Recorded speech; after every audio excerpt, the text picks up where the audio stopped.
Hi guys, magandang hapon. Ngayon is September 3, Friday. Lagpas na yata ng 1:30. Ayun, lunch. Ngayon na kami magla-lunch ni Boss Mike. Ayan, si Boss Mike. Pupunta kami ngayon sa Rabaul War Cemetery or Cocopo War Cemetery. Sa pangalan niya ay Bitapaka. Yes, Bitapaka Cemetery. So yun, bago kami makarating doon, nag-review muna ako, nagbasa muna ako kung ano yung makikita natin doon. Doon nilibing yung mga, kung naalala nyo guys, yung punta natin ng Lay, sa Lay War Cemetery. Ganun din siya dito, doon din nilibing yung mga army na nakipagdigmaan sa panahon ng German tsaka ng Hapon noong 1914 to 18 tsaka 1942 to 45. Ayun, mamaya ibablog ko yung pupuntahan namin. Lunch naman namin ngayon, tinignan namin yung opportunity na naman din kami mag-stay doon. Makapag quick vlog lang din naman tayo para masilip lang natin yung place. Susulat ko lang din yung chance na makapasyal dito kasi yung last punta namin dito ni Boss Michael, limited lang yung napupuntahan namin kasi bago lang din kami tsaka hindi pa kami familiar sa place. Pero yan si Boss Michael, kabisado na yung lugar ng Cocopo kasi 7 months no, mahigit na siya na nag-stay dito, kaya papasyalan namin yung Bitapaka War Cemetery. So, dito na po tayo sa kanila na... Wow, ano gawin? Please naman, party ka. Bitapaka Memorial. Bitapaka Memorial. Kaya yan, Mr. Star. Yan, yan. Pasok kami yung... Yun guys, magandang tanghali. Ayun, dito na tayo sa Bitapaka Memorial. Yan. So, nakalagay dito, Australia and New Britain, 1914, first casualties of the First World War. So, yun nga, yung naganap yung 1914 First World War. Andito na nilibing yung iba. Tapos, yung 1944 to 45 or 42 to 45. Ayan na sila. Andito na. Saan yung ibang libingan dito, Boss Mike? Doon. Punta tayo doon. Sige, tala. Saan yung bantay dito? Hanapin natin. Yun, medyo ingat lang guys kasi may tao lang dito kasi yata sa ngayon. Pero may guard naman din dito, siguro possible. Inaano lang namin. Yun, ang ganda ng cemetery guys. You know, parang kala mo yung social na mga sementeryo dun sa Pilipinas. Ganun din siya, ang ganda dito. Peaceful, tahimik. Medyo nakakatakot nga lang kasi mukhang iisipin mo parang hindi rin safe. Pero sana safe lang. Makita natin yung mga pasyalan dito. Sige, switch ko yung cam. Yan, papasok na tayo sa pinaka-gate. 'Di ba? Ang ganda. So mamaya papapicture tayo kay Boss Mike. Yun. Andito yung list ng mga names, no? Yan guys, ayun yung pinakalibingan. Ang laki, ganda. Guys, ito parang mausoleo. Yan. Nasa gitna ito ng dinaanan namin. Ito yung mga list. The Australian Imperial Force. So ito yung mga namatay na Australiano. Tapos, ang alam ko, nabasa ko kanina sa Google, may mga Indian and local din dito. Mga PNG. Indian at saka local. Yun. Mga lumaban din ng World War I versus German yun, di ba? Tapos World War II versus Japanese. Hindi ba yung bantay? So, hindi daw yung bantay. Tignan natin. Kasi delikado.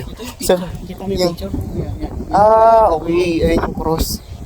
So, ito yung cross, guys. Yan, papapicture tayo dyan kay Boss Michael. Ayun, sana guys makapunta rin kayo dito. Medyo, hindi na kami magtatagal dito. Medyo delikado lang kasi dalawa lang kami Pilipino dito. Ayan, parehong-pareho din siya sa Lay War Cemetery. Andiyan yung mga libingan ng ibang mga nakapaglaban ng digmaan nung unang digmaan at dalawang digmaang pangdaigdig. So sana na-enjoy nyo ang Cocopo. Ay, Rabaul na to, no? Bitapaka. Dati kasi guys, yung Cocopo, sakop siya ng Rabaul. Tapos, since nga na develop yung isang lugar, isang city, ayan. Tumutok yung vulkan sa Rabaul. Oo. Nilipat lahat ng mga... Yung parang pagiging development ng isang city, nilipat niya siya sa Cocopo. So ngayon, ito na yung parang city dito sa East New Britain, Cocopo. Ang Rabaul ay Rabaul pa rin, pero di ko alam kung city pa din siya. So yun si Boss Michael. So yan, Ayan yung mga libingan. O sige, vlog ko yung iba.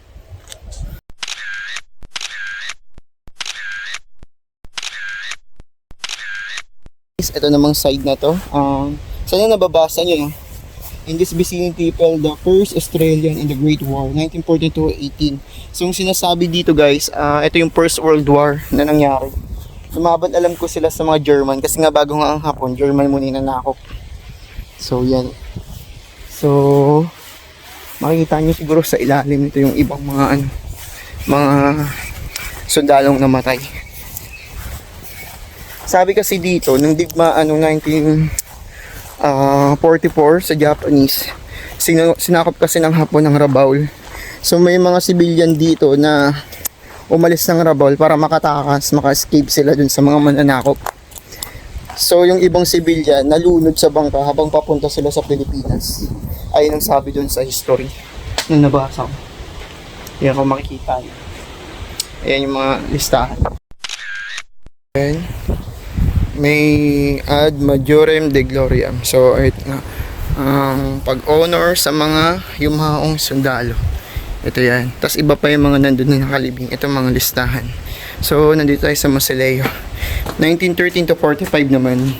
So mix kasi to guys, World War 1 tsaka World War 2. Ayan. Tara na. Tara. Ayun, maraming salamat Boss Michael sa pag-tour dito. Walang anuman po. Ang ganda ng malaki ring puno dun. Napaka-peaceful eh, no? Tingnan mo, ang ganda ng paligid, oh. Oo.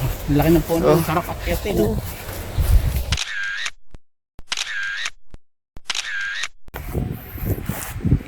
So, ayan. Tumatawag yung guard sa amin. Ayan, Bitapaka Memorial. Guys, maraming salamat sa pagsama sa akin dito sa Rabaul Cocopo War Cemetery or mas kilalang Bitapaka. Yun, Bitapaka.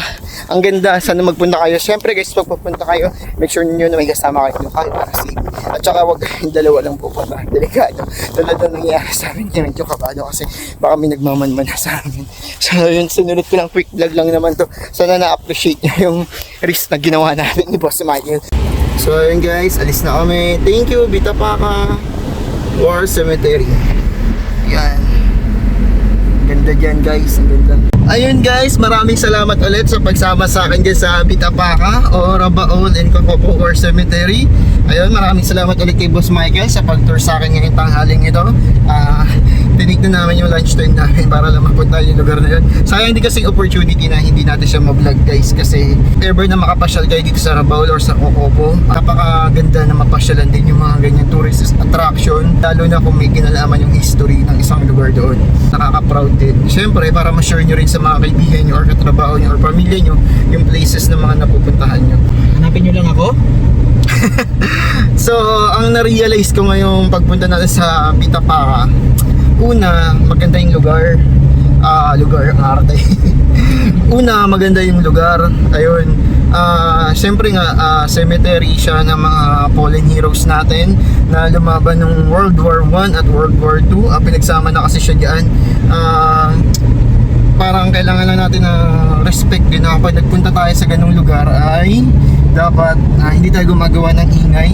Siyempre in respect sa mga national heroes na rin nila during mga nakikipagdigmaan sila sa World War 1 at World War 2. Pangalawa, comment ko lang, pag magpupunta kayo guys, make sure nyo na may kasama ka kayo. Ayun, sinabi ko na yung kanina sa bago ko i-end yung vlog.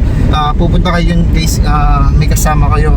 Although may guard naman dun, pero hindi pa rin kasi safe kung kayo lang nagdadrive sa'yo yung pupunta dun, kasi medyo risky rin siya, no? Siyempre, medyo yung nangyari na sa amin ngayon, buwis buhay. Kaya ito, pauwi na kami, babalik na kami doon sa bahay or sa store. Dalawa lang kami ni Boss Michael yung pumunta para doon sa War Cemetery. Kaya pag pumunta kayo yun guys, make sure na magsasama kayo ha, kasi nakakatakot. Nakakatakot na nakakakaba kasi ayun, lalo na wala kasi kaming kasamang lokal, kaya yung nangyari sa amin ay risky. Ayun. So maraming salamat guys sa pagsama sa Simpson yan? Ay, gumanong nga eh. kay si Himson, yung isang staff dito, yun, kumaway. Maraming salamat sa papanood ng Bita Paca. Travel ko dito sa Cocobo para malaman nyo lang yung ganda ng lugar ng pinuntahan natin. So please like, share, comment, and subscribe! Bye-bye!